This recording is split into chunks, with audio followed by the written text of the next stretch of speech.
a decision was taken in this country that we will reconcile. With reconciliation comes pain.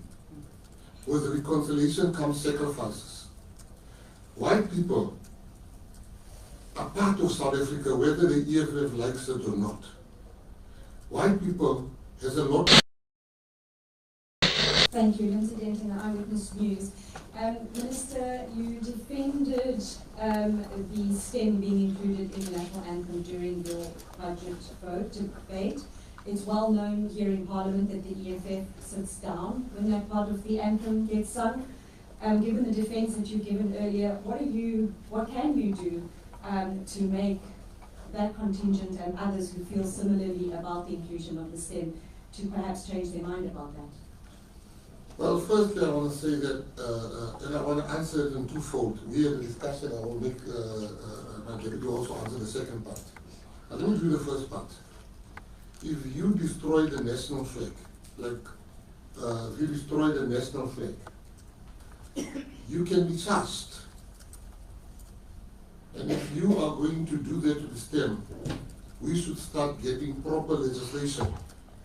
Because this is our pride, this is our honor. You can't showboat around the issues of we don't want the national, we don't want the STEM. I'm the first one to tell you that a decision was taken in this country that we will reconcile. With reconciliation comes pain. With reconciliation comes sacrifices. White people are part of South Africa, whether the EFF likes it or not. White people has a lot to contribute. White people are doing a lot in this country for black kids. Now, I'm not going to be one of those that want to be politically correct. I sing as loud when we say Morena Buluka Sishaba Sarola as I sing a below fan on Segema. I sing equally loud because I have moved on. I cannot be part of people and nurse the egos that want to take us back to 1973. We have moved on. There's a new South Africa, and they can sit down. We will sing louder for their part. We will sing when they sit down. We will then bring out our bass. We will sing because South Africa is for all who live in it. And there's a second part which I think the Deputy Minister will just allude on. Now, just to say that there are no blank pages in history, and that as politicians we need to be champions of patriotism and to choose which part of the national anthem you will participate on as opposed to, I think it is wrong in the first place, because we are equal and we should be respecting all languages as the Constitution prescribes for all of us.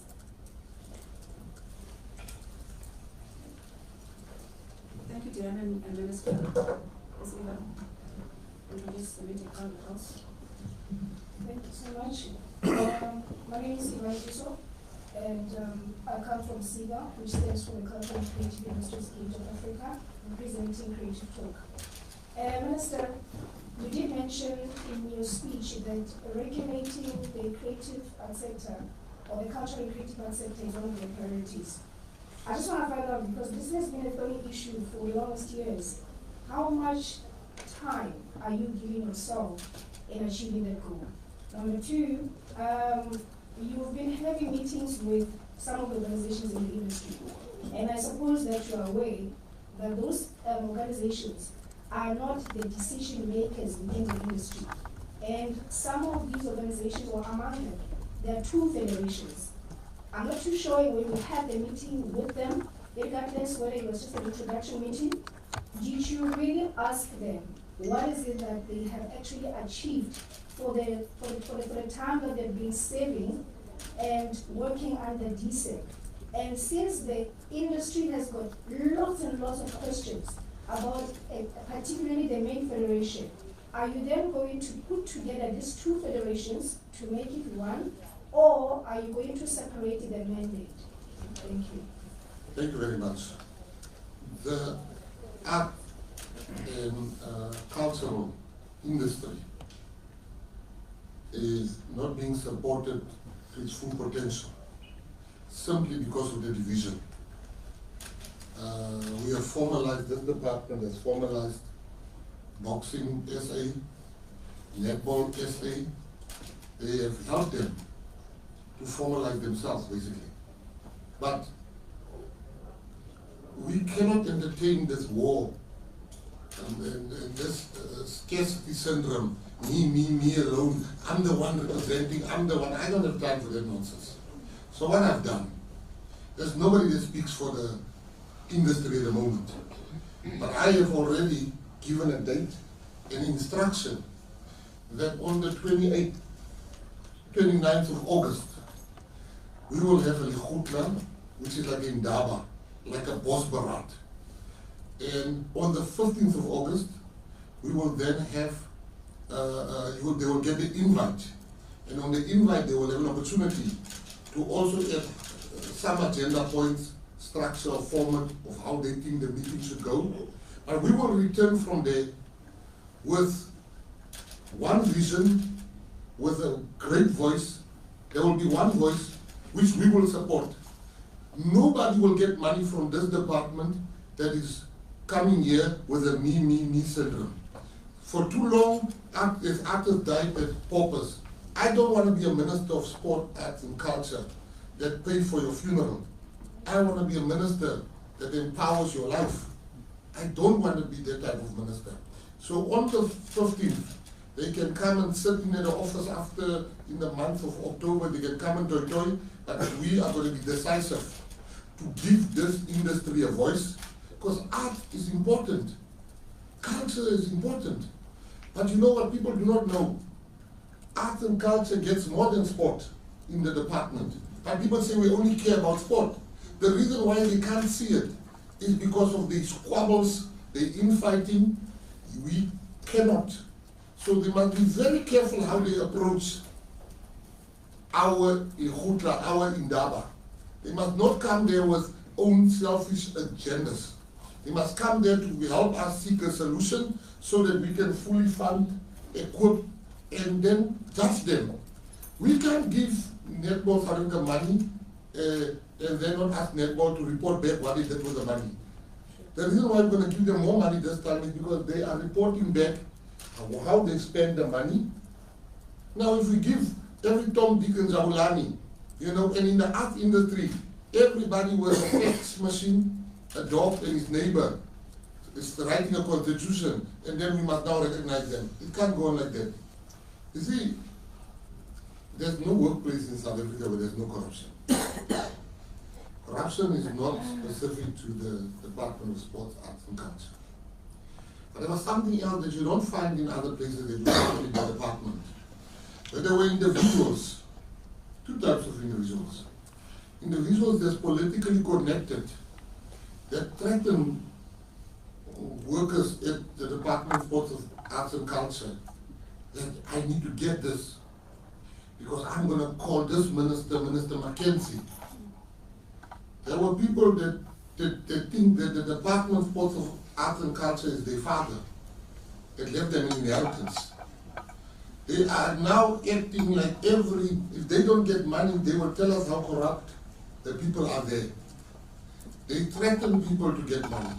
There are people that say they are suffering, but go to their Instagram. I know people that are suffering. Their Instagram don't have cars, bags, Louis Vuitton bags, Gucci bags, Prada bags. But they come and say, we are suffering, we are not eating. But you are eating a bag of 70,000. So I'm saying that time is over. The monies of the department, we shall be transparent about it. We shall make sure that the ones that are corrupt in our ranks, we are coming for them. The first phase is first transparency. We now have people that came out. They are now embarrassed, when the list came out.